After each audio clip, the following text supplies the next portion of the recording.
عارفين إن الجرنفل مش بس للتسوس أو ألم الأسنان، ده كمان مطهر طبيعي للجسم وبيخلصنا من البكتيريا اللي بتسبب ريحة العرق الكريهة.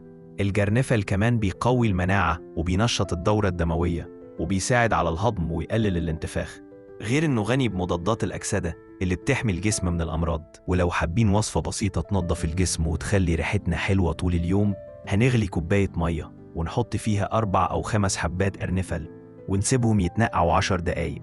بعد كده نصفي المشروب ونشربه دافي، وممكن نزود معلقة صغيرة عسل لو حابين.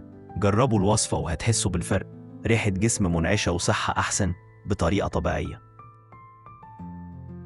انت عارف ان في نبات اسمه الرجلة او البقلة المباركة؟ النبي عليه الصلاة والسلام اتكلم عنها واتعرفت من زمان بفوائدها الكتير. الرجلة مليانة اوميجا 3، ودي حاجة نادرة تلاقيها في النباتات. بتقوي القلب وبتحافظ على صحة الشرايين، كمان بتقلل الكوليسترول الضار وبتنفع الكبد والقولون. فيها نسبة حديد عالية، يعني ممتازة للأنيميا وفقر الدم، غير إنها غنية بمضادات الأكسدة ودي بتخلي البشرة نضرة وتقلل التناعيد. بصراحة الرجلة كنز ربنا رزقنا بيه وما ينفعش نستغنى عنها في أكلنا.